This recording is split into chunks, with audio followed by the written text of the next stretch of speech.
Girl, that make Jimin coming up my throat. But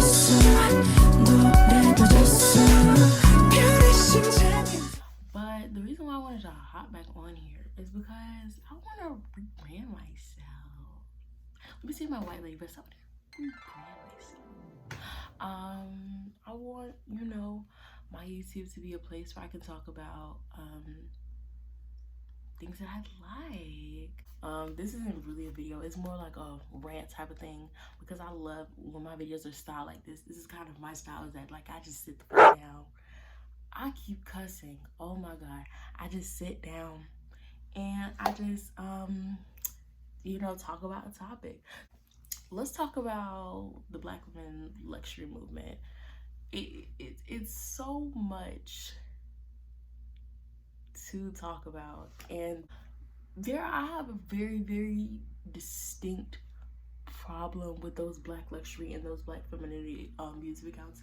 And in this video, I just really want to get into them. And I wrote a lot.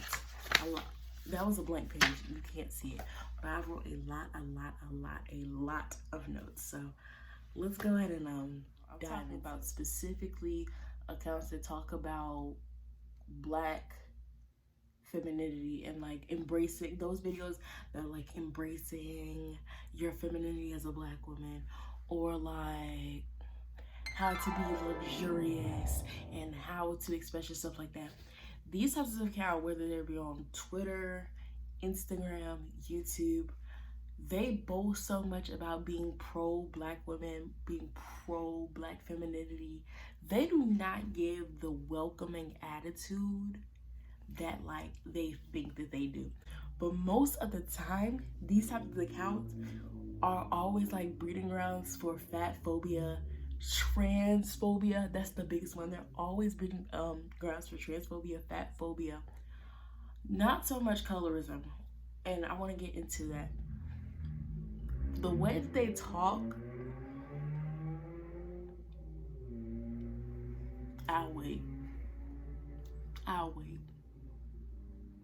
Okay, and this is where like I really think, like I genuinely believe that a lot of cis Black women are jealous of trans Black women. And I'm saying this as a cis Black woman. Y'all just gotta do better. Y'all just gotta do better. Because let me tell you something. And this is where we can really, you know, start this. At the end of the day, there is no way to present feminine as a Black woman that isn't rooted in respectability nor white supremacy. And let me go ahead and break that point down. Gender in itself is a performance. It's this idea that like you have to, you know, act a certain way to perform your gender correctly. And who has created these guidelines of how to perform these genders, whether that be female, male, gender non-conforming?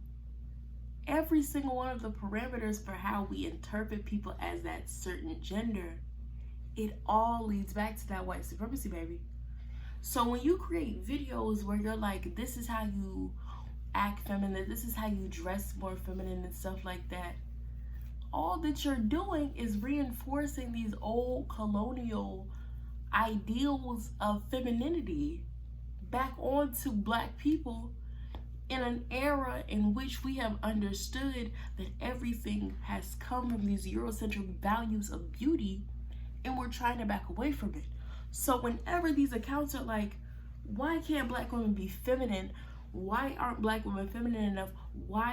Let's bring back feminine Black women.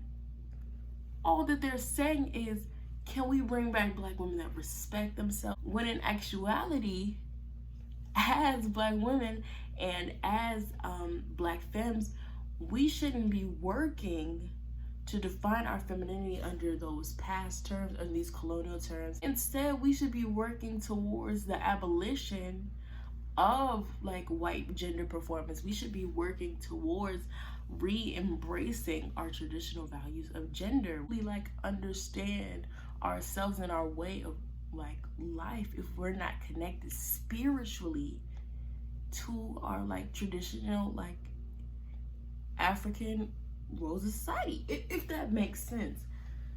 Okay, I'm gonna read this off of my notes because past Mia wrote it perfectly. Soon enough, those black women in the luxury community, in the black femininity community, weaponize their performance at trans and Western gender non-conforming black people. They want to other themselves as much as possible from those groups and not associate with non-respectable performances of gender. When in actuality, black people have been performing outside of the gender binary for centuries. So basically, this goes into my point that this whole movement, right, really just be white feminism in disguise. Now let me go ahead and read you this excerpt out of my notes because I wrote it better 2 days ago. The black femininity movement borders on white feminist ideas. Basically, its praxis does not feature a deep enough understanding of gender expression, race, nor class. White feminism, a blanket term for a blanket understanding of gender, comes from a very Western view, and it will never liberate black femmes. Period, Mia. I continue. White feminist doctrine is if men can do blank, we can do it too. These black women's doctrine is if white women can do it, we can too. And I think some of the black luxury movement, it takes a lot of that messed up ideology that self-care should involve money, that it should involve, putting more money into these systems that exploit others. It puts so much emphasis into that. And that in itself cannot be liberation for black people because our liberation cannot come at the expense of others. Okay, I'm running out of stories, so I'm gonna have to hurry up and do this little outro. But yeah, that's pretty much all that I had to say. If you enjoy this kind of style, this really laid back style of me just talking mess on things on the internet and also about black media, what I plan to do in the future, please give it a like, please share, please subscribe, please do what you think I deserve. Argue with me in the comments. I love to argue. I am a Leo with an Aries moon. I will argue with you all day. Stay tuned. I do have something in the works right now about this movie. So I'm really excited to hopefully sit down and talk about that, talk about grief and things of that sort. So everybody